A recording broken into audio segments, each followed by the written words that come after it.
We've got Peter on the call now, so I think... Good. Well, thank you, Martin, for gathering everyone, and welcome everyone to this. Peter, so over you to welcome Alex, if you would, please. Yeah. Okay. Well, thank you to Martin for gathering everyone, particularly as we're in the summer season when most people have been able to get away on holiday, but it's good of you to make yourselves available for this meeting.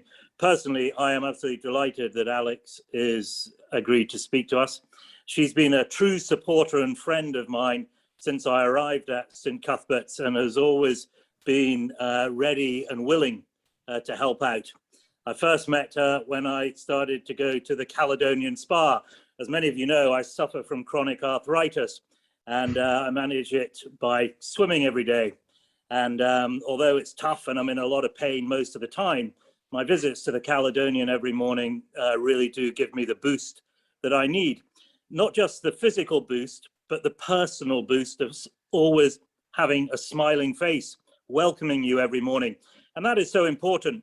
I think the church isn't particularly good at that. It's quite hostile often in the way it receives people. It's quite curt, quite short and sharp. The Caledonian Hotel have superb staff who know exactly how to welcome you and to make you feel welcome, to make you feel part of what is going on.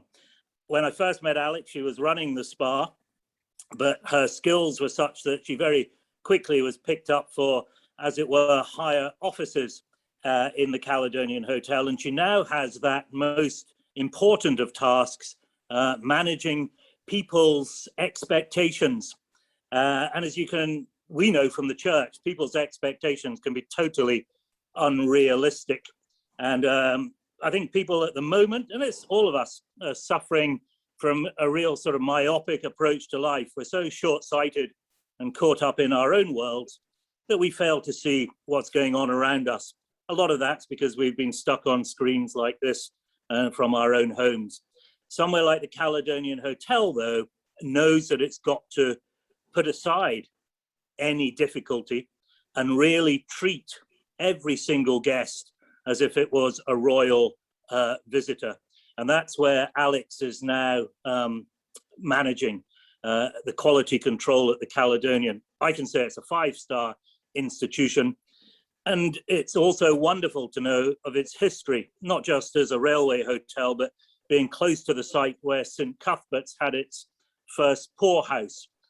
And I think it's so encouraging today that the good folk of the Caledonian, particularly the staff, a lot of it under Alex's leadership, help us so much in our outreach to the homeless, something that we've managed to deliver every single Sunday in lockdown. We've been able to keep our homeless operation going. It's nearly finished, quite a few people off, I can tell you, but with the volunteers there and having people looking after people every day, it is managing people's expectations. So at church, we manage the expectations of the most needy, the homeless, but we take great inspiration from Alex and her team in all the support that they give us for our homeless operation. So without any further ado, I'd like to hand over to Alex, and just on a personal note, say thank you for accepting this invitation. Thank you so much, Peter. What a wonderful introduction. Yeah, it's been a pleasure meeting you and working with you over the last few years. I think I've been here now 4 years, wow, just over 4 years. So yeah, probably met you about 3 years ago almost now, Peter. So it's a pleasure, and it's always wonderful to highlight the hotel. I'm just going to share my screen now. So hopefully it should work. A thumbs up would be grand. And then I just need to do my slideshow. Looks good, thanks.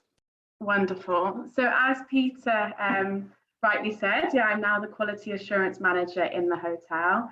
It's an honor to talk today. I'm just going to talk briefly for 20 minutes, just a bit about luxury and how the luxury experience has now been redefined. I think Peter introduced my presentation quite nicely when he spoke about how personalized his experiences and how welcoming and friendly the hotel and the teams are when he comes here, and that's exactly what we strive to achieve.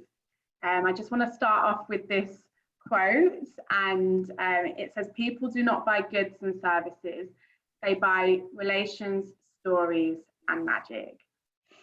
So over the last 5 years, there's really been a shift in the luxury market of hospitality and tourism.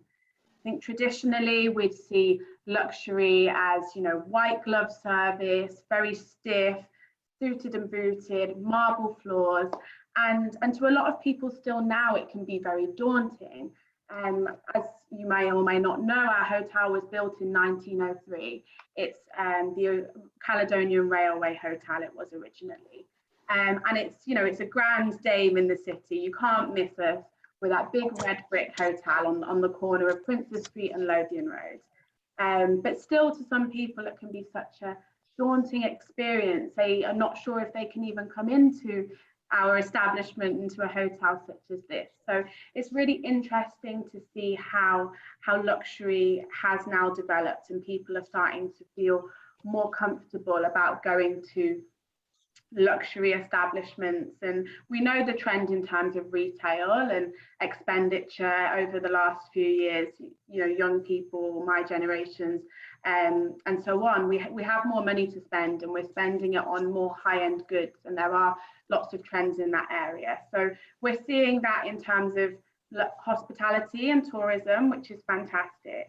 But people are not just looking for those stiff interactions anymore, and this is why we're seeing such a positive trend.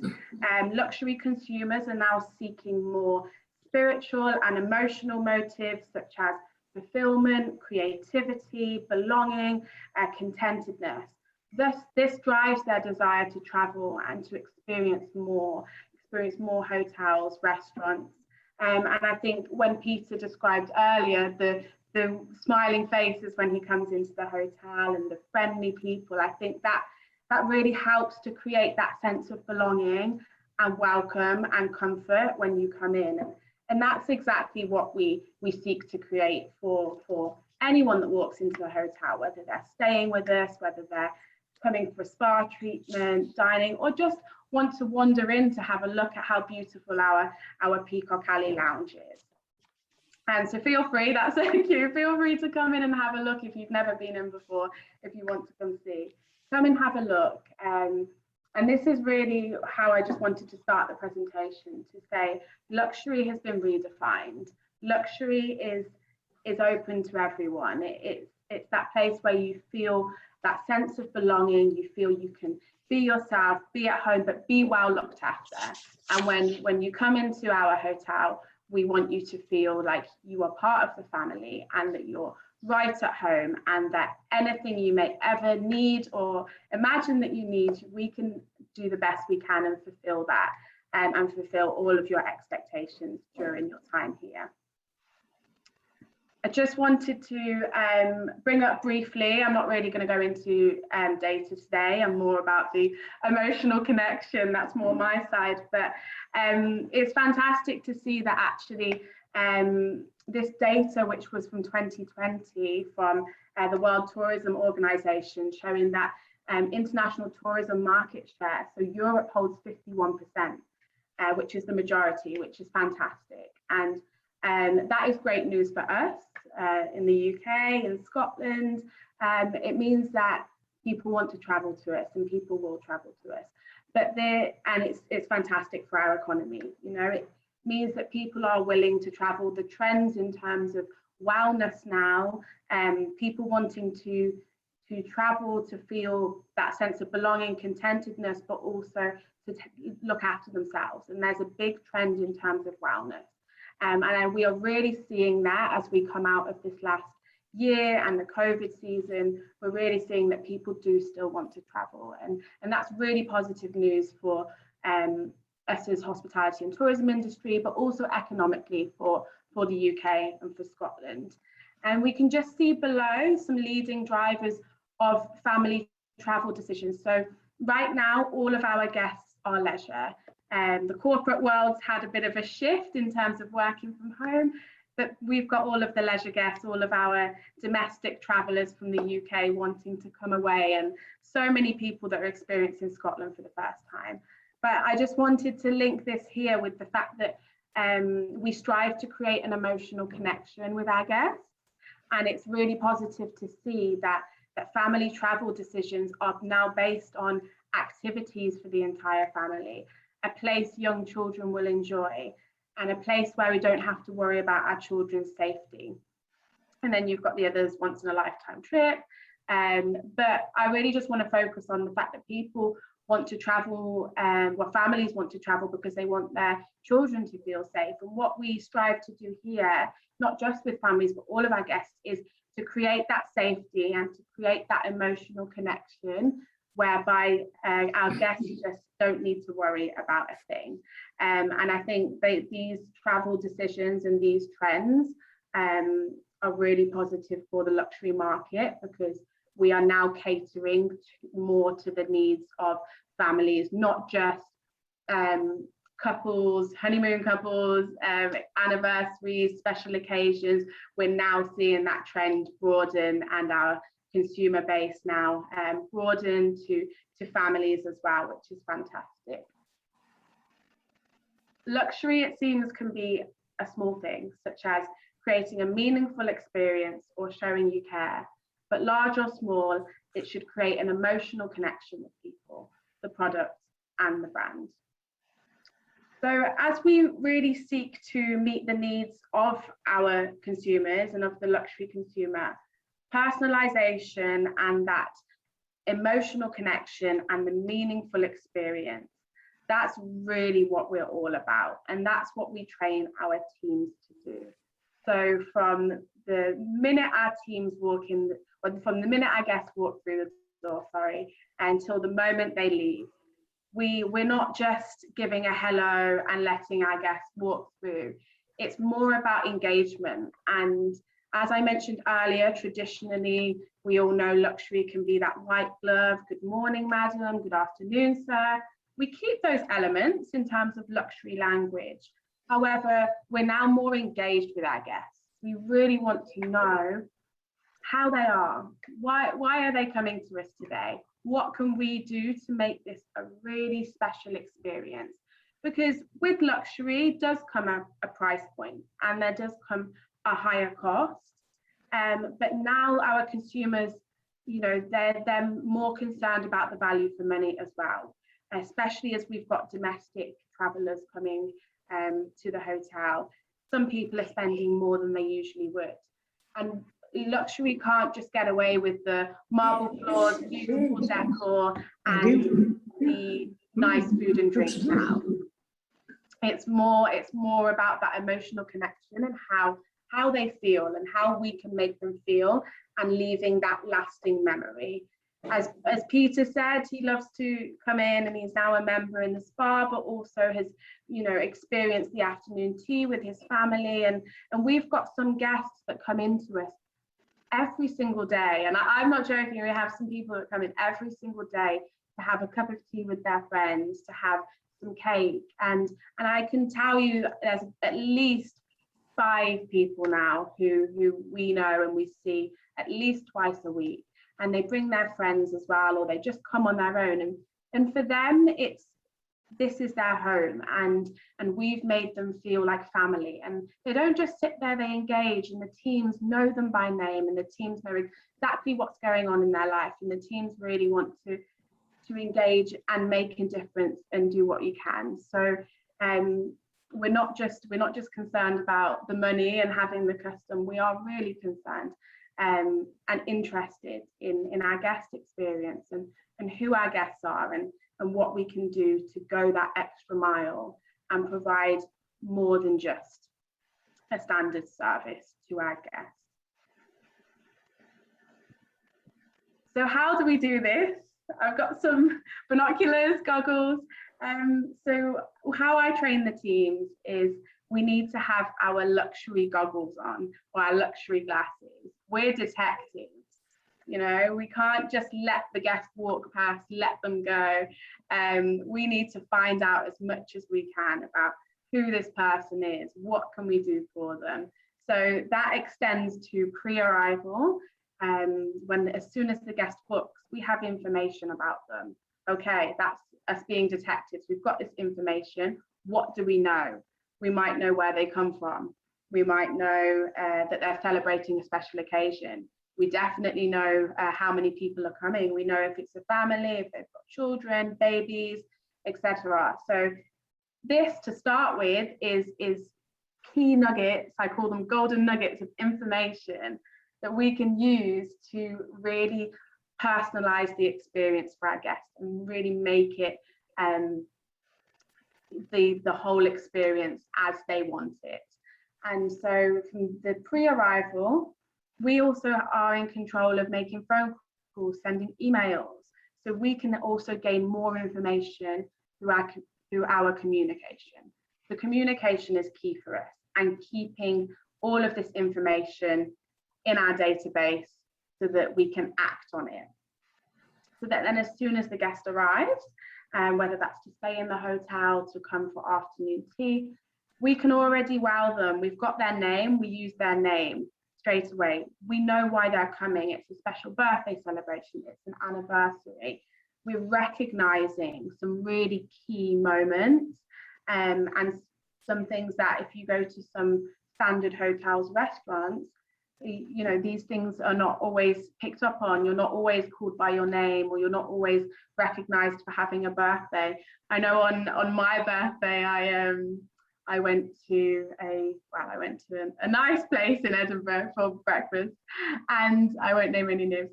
And it was my birthday, and they knew it was my birthday, but in the end, no one had recognized it was my birthday. And then at the end, I just received a cake, but it was just placed on the table. There you go. So I just thought that whole experience, I promise I don't go places to analyze, but it makes such a difference when you can recognize and communicate to the guests that you're so pleased that they want to celebrate, and that you can pick up this information that really means a lot to them. You know, a birthday, an anniversary, going out with your family because we've been locked up for so long. These are all such big occasions, and we strive to mark every single occasion and make our guests feel recognized, noticed, and celebrated at every point. So then even when they're with us, when they've arrived, it's all about the conversation. We don't just greet the guest, good morning, good afternoon, welcome, and then leave them. Every single team member that then comes into interaction with the person is trained to have a conversation, ask, how is your stay going so far? How is your day going? Recommending things to do in the city, but remembering this information and relaying it to the teams, so that we should get a knock-on effect, that if a guest comes to arrive and it's their birthday, that it should be recognized when they arrive in the room as well. They have a nice card, housekeeping recognize it and leave some chocolates in the evening.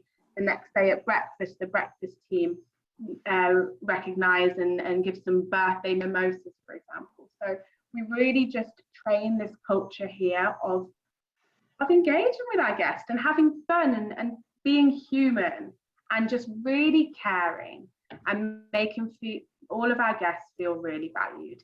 So this is what we do throughout the stay. We've still got our luxury goggles on, and we're investigating, we're finding out information, so that we can personalize the experience. We don't just leave the information, and it's not all about the recognition of the celebration. We go that one step further. So that's a small thing, just recognizing someone's birthday, saying happy birthday as every time you see them, remembering their name. We also go the extra mile, and I'll give some examples. I've got some pictures shortly, but you'll see that if we find out the ages of children, what they like or don't like, we can put special bedding. We've got animal jungle bedding, we've got football bedding. We can have our pastry team make some wonderful chocolates or desserts. We have experiences such as Monopoly, a games night. So if a family would like to have a night in, we can send up the Edinburgh Monopoly board with snacks and sweets, and And we don't just have the standards, it's based on the information we learn about the guest. So I could have a conversation with someone and they told me that they were going to the Edinburgh Zoo. And a couple of months ago, we had an Edinburgh Zoo afternoon tea. I don't know if you saw it. We donated some of it to charity and, to the zoo, £5 donation from each afternoon tea went to the zoo. And during that period, we knew what resources we had. So we had guests that told me, oh, I'm going to the zoo today, so excited. I could arrange with the team, right, we have some little animal cakes. Let's put those in the room for the guests so that when they come back from the zoo, they have a personal card saying, I hope you had a wonderful time at the zoo. Please enjoy these little treats to remember your day. And it's little things like this that we can do anything. Our resources are, I wouldn't say limitless, but we have a lot of resources we can use. But also there's times when you can just go out of your way and pop to a shop. We are on Princes Street and do something really special for the guests and really personalized. So it's about having our glasses on throughout the whole time that we are in the hotel working, seeing exactly what the guests may want or need before they need to ask, but knowing as well through our engagement and conversations, really being hands-on, really being approachable and approaching our guests to give them the best experience, but to find out the most information that we can to personalize. And this is really the trend in luxury now. Personalization is key. Anything can happen, and we're not perfect. We have problems in the hotel, and guests have high expectations. Guests are not always happy. No, you cannot please anyone in life. I'm sure we've all learned that. You can't please everyone, and we can't always please everyone, but we can always try and recover. And through our personalization, through knowing exactly what the guest may want, through knowing how they interact, there's a lot of times we've really proven, and 9 times out of 10, that we can turn situations around. And one of my key focuses is to look at all of our guest reviews. And I can honestly say the amount of reviews we now get that are rated, giving us a 9 or 10 out of 10, but they still give constructive feedback, or a guest said they had, an issue here, an issue there. However, the team were fantastic. The team went over and above. The personalization, the care element, and because of all of that, we still receive a 9 or a 10 out of 10. It really proves from the consumer wanting that sense of belonging, wanting that interaction, wanting that that emotional connection, that this is what works now. It's not all about the marble floors and the fancy cakes and the fine dining dinner, and obviously the views of the castle from the bedroom are spectacular, but now it's all about the experience that the guests are focused on. So here are just some really special personalizations that we do for the guests. So as I touched on earlier, if we find out the age of the child, for example, or what they're into, we can provide some bedding. We've got the jungle there, we've got the unicorns. Don't know if you know, but unicorn is the national animal of Scotland. So we now have a little Bonnie the unicorn cuddly toy, which we can put in the rooms. We always put a personal card. As much as we like to know the guest name and use their name, we like them to know our name as well. And it means that they know exactly who's done the amenity or who's gone over and above, and it creates that emotional connection for the guests when they want to remember the hotel.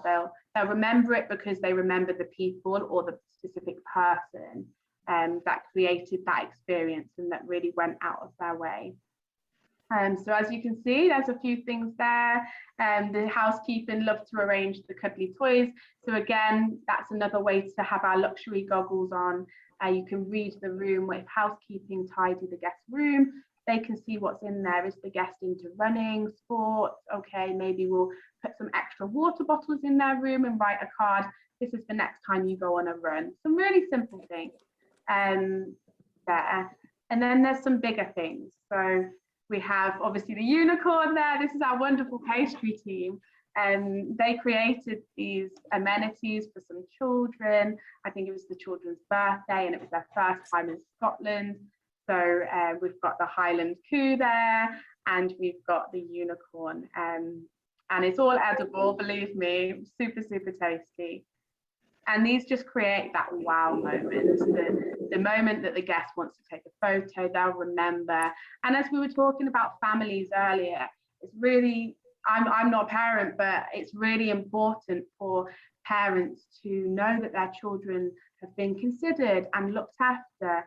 And when we do things like this and we focus on the children, that really makes the parents feel at ease and at home. And like this is an extremely valuable experience that they're having, and that actually if their children are looked after, if their children have been considered, then you know anything else stress-free, and this really helps to boost our guest satisfaction and create these experiences that I've been talking about.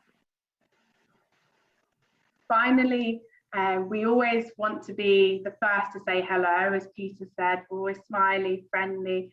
We're the first to say hello and we're the last to thank you. We genuinely focus on making an impact in people's lives. And I personally live by a motto that, you know, a smile makes a big difference. A hello, you don't know how people are feeling. You don't know what has happened in anyone's day. So just the first to say hello and the last to say thank you can really make an impact in people's days. We have so many people come through the hotel also that we just want to make everyone's day. And I've got a little present on the screen because one of a key phrase I use with training the teams is we like to tie everything with a bow. So at the end of every interaction with anyone, think about wrapping a present. Do you want that present to look beautifully presented? Do you want the person receiving the present to feel really valued and wow, that's a beautiful present, beautiful wrapping, extremely thoughtful. So we like to tie everything with a bow and really use that as a motto to finish all of our interactions and make sure that everyone leaves the building feeling like they've been made to feel special. And if there have been any challenges, any problems, that there's still always that opportunity to tie it with a bow and leave that lasting memory.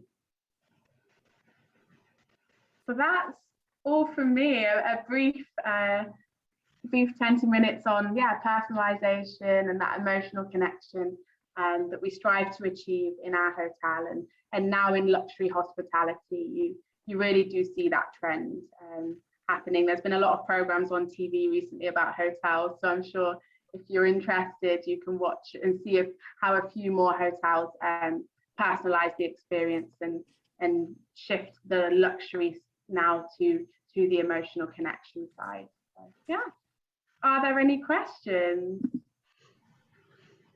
So if we will give thanks in a moment, but if we hand over to Martin, please, to coordinate any questions. Martin.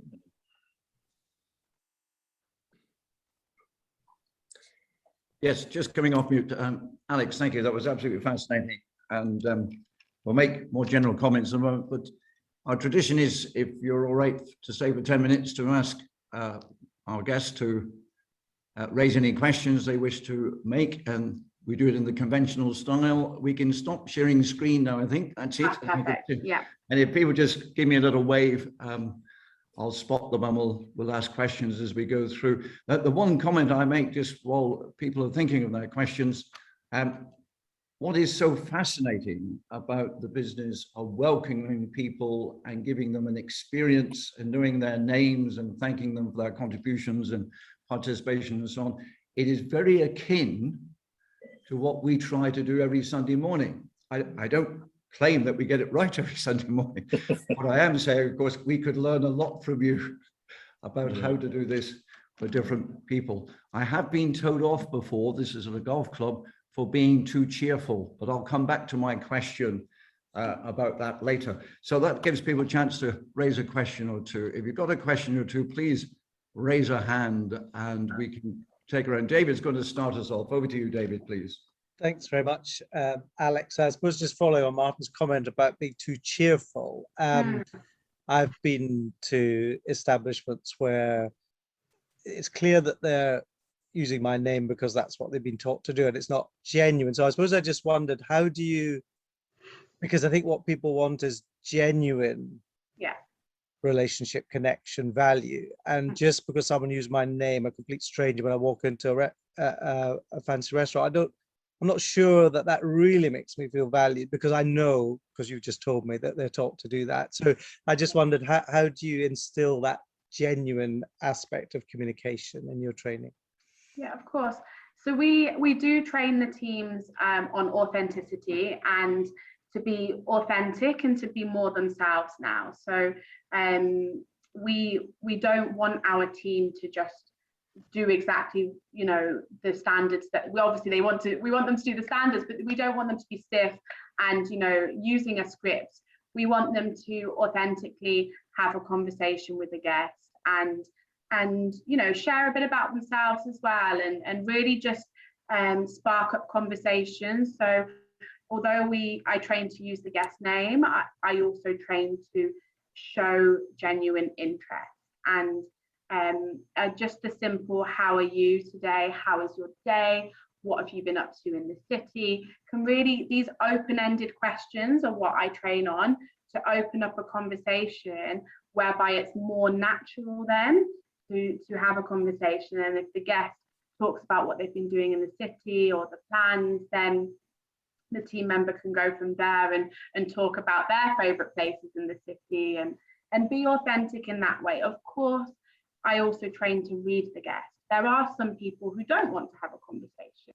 There are some people that do just want to come in, sit down, and that's why we keep our luxury goggles on as well, because we read the guest and we gauge what mood is the guest in, and we base our communication on that as well. So we really instill a culture of team members taking ownership and being authentic and being themselves. We'll never tell anyone off or you know, making a mistake or being themselves in that way. So that's how we really just try to be authentic. We've got a lot of people in our hotel who are not from the UK, but we've also got a lot of people who are, you know, Edinburgh or Scotland born and bred and have worked in the hotel for many years and are very knowledgeable. So there's a lot of different personalities, and that's our flair. We really just draw on the individual personalities and encourage the teams to shine in that way. Thank you. Thank you, Alex. Do I see another hand going up? Irene, you're not on mute, so I'm going to ask you a question. Then you can ask Alex a question. Irene runs our welcome guides, and it's a team of over 20 or more people that welcome people through the week at St. Cuthbert's here. And I wonder whether, Irene, because of your ability to run a team of 20 or more, and we've had a very busy July and August, as you know, with so many visitors. I should say, for Alex's background, in a normal year, a non-COVID year, St. Cuthbert's can get some 14,000 visitors. So you can imagine it's a big job trying to welcome them. Irene, I wonder whether you'd like to make a comment on welcoming people and ask the question of Alex. Go ahead, Yes. please. Thank you, Martin. Well, I was wondering when you were talking, Alex, what do you do if somebody comes in visibly upset about something? Okay, that's a good question.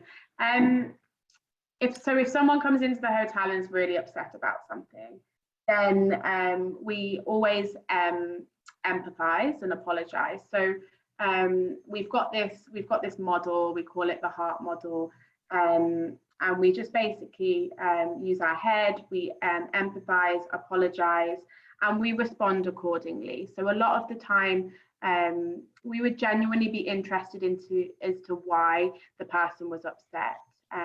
And we, as a management team, I know I would always ask the person if they wanted to also take a seat and to talk about it, and take them into a more private setting also, because if you walk into the hotel, you're in the main lobby. So our main thing is to find out what's wrong. Is it something that's happened in the hotel? To really empathize. If it is something that has happened, we apologize, and then we work on what we can do to turn that situation around. And the key then is the communication. And I am so strong on this point, is that we really need to follow up with communication to continuously check in with how this person is. Obviously not too much, but we need to check in with the person or the guest until we know that they're satisfied and they're happy and the situation has been turned around. So I'm very hot on personal, either one-to-one or a phone call. I don't like emails, or we do have a system to text message as well, where our guests can be texted and they can text us, which is quite handy for small requests. But if it is a complaint, then I am very hot on one-to-one, face-to-face or phone call. But I'd always try to take it into a private setting, sit down and come to the level of the person or the guest to try to understand and find out what's happened and understand how they feel, and then try to find the solution with the person. What can we do now to make this better? What can we do to turn this around? Yeah. Does that answer the question? Yes, indeed. And you also have to be very careful that they really want you to be concerned because there's something wrong. They may not wish to open up to you or member of the staff. Correct. And there are some people that they express upset, but then they do not wish to speak to anyone at all. And unfortunately, these things happen everywhere, and we can do our best to make the phone calls, attempt to check in. But if the other person or the guest does not reciprocate, then it's one of those unfortunate situations. And we can always just do our best on our side to ensure that we have attempted as much as possible the communication to try and to rectify and find out exactly what the situation is. But yeah, it's one of those. Yeah, we do also have, we're on the corner of Princess Street, we have a lot of people that come in that might need just help or support. We've had some people have unfortunate accidents just on the corner of the street, and we're always there also on hand to provide first aid support or call local emergency services, etc. So yeah. Thank you. Thank you. Thank you for that. Can we have one more question, and then we'll hand back to Peter? One more question or comment from anyone?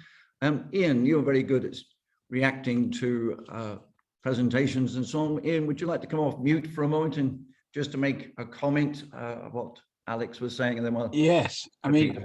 Alex, I found that a fascinating presentation and very interesting. I actually use the hotel quite a lot to go into the lounge, which is the old station bit, to meet people, to discuss business or whatever, and sit and have a coffee and serve your excellent shortbread and so on. So of course nobody would know who I was because I wouldn't have booked in or anything. But there must be occasions where people just want to be anonymous, and I don't know how you balance that, because there'll be some people who just want to be in a hotel because there is an anonymity about being there and meeting somebody, which might be for business, because you don't actually want everybody and their granny to know that you were meeting Mrs. Snooks or whatever for one reason or another. So I mean, I suppose that's something you've just got to, the staff are very sensitive to, that not everybody wants to be recognized. Yeah, absolutely. I think I would go back to what I said earlier about reading the guest, and that's something we focus on with the teams. Yeah. Reading the guest, and you know, we will know why they're there, why they're here, because they've said, "Oh, we've got a business meeting," or you can see they're in a suit and they've got a laptop out and they're making phone calls. So the team, as much as we like to engage with the guest as much as possible, we also know what type of guests and how to read the guest. So if it is someone that wants to be anonymous, then, you know, we'll do our best to honor that and not go to the table or not go to the guest as much. And then in that instance, that is where you just provide the standard luxury service of, you know, welcoming the guest, taking them to the seat, taking the order, and just the basics.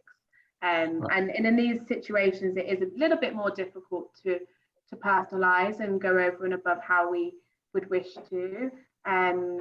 However, there's always something that can be done in just the goodbye. Would you like a bottle of water to take away with you? Oh, I'll just provide you with the code. We have a newspaper application. It's called Press Reader, and you can access global newspapers, magazines, you know, endless different versions, languages, and we can just provide that to a guest as well. So there's little things that you can do without being well, I must say, I've always found coming in, it's a very warm environment, and it's just a comment that a member of staff just says, it's nice to see you again, not knowing who the hell you are, but that doesn't matter. It's nice to feel that you're within a warm, friendly environment, and that there is an anonymity that you can carry on with your business and so on. So I think the Caledonian Hotel does that extremely well. Thank you so much. I appreciate that. And I would certainly echo that, as I'm sure everyone will do so. But I'm going to hand back to Peter now, Alex, and thank you very much indeed. It was a very informative and interesting thing. And as I say, from my point of view, there's huge parallels, what you call hospitality and experiences in your particular hotel, and what we try to do here at St. Cuthbert's. But back to Peter. Thank you very much indeed. Thank you so much. Well, Alex, on behalf of everyone, thank you for sharing. I know what is really precious time, because you're run off your feet, as I've seen, and getting a break is few and far between for you. But your personal dedication and devotion to your calling to serve other people within the hospitality sector really did shine through. I just picked up a couple of words that you mentioned. People even coming to your hotel for spiritual sustenance as well, and to be revived spiritually. I think that's fascinating these days, how there's a real crossover, I mean, between what traditionally has been a spiritual place and what people now see as being spiritual in their lives. In other words, getting a nice welcome, knowing that people are pleased that you're there, and also just finding some ability to restore yourself and get yourself ready for the next challenge that lies ahead. The only thing I would pick you up on is you mentioned you've got a beautiful window that looks out onto the castle. But as you know, before you reach the castle, you see St. Cuthbert's. And I'm sure you will keep promoting that for us, and all the great work that you do, and supporting our endeavors as well. But to have you speaking to our Oasis Business Outreach, for me, is a personal pleasure. And I'm just so delighted that other people in St. Cuthbert's now know you too, which is wonderful. So on behalf of everyone, thank you so much. It's been my pleasure. Thank you so much. Thank you. And thank you everyone for joining us. Martin, do you want to let everyone know when the next meeting is? Yes, the next meeting is the last Thursday in September at 12:30. Alex, you're very welcome to join us. And surprise, surprise, it's on climate change, which of course is a massive topical issue, with COP26 taking place in November. And to that end, of course, we've got our own art exhibition, which I've already invited Alex and her team to participate by submitting a painting or drawing or a photograph, just celebrating the beauty of the countryside. The point being, with climate change or extreme weather, you can't take any of these things for granted. So that's the last Thursday in September at 12:30. And again, we have another expert to speak in the same way that Alex has been our expert today. So Alex, again, thank you very much, and thank you everyone for joining us. Take care now. Thank you. Thank Bye you. now. Thank you Bye-bye, very much. everybody. Thank you. Bye-bye. Bye-bye. Bye-bye.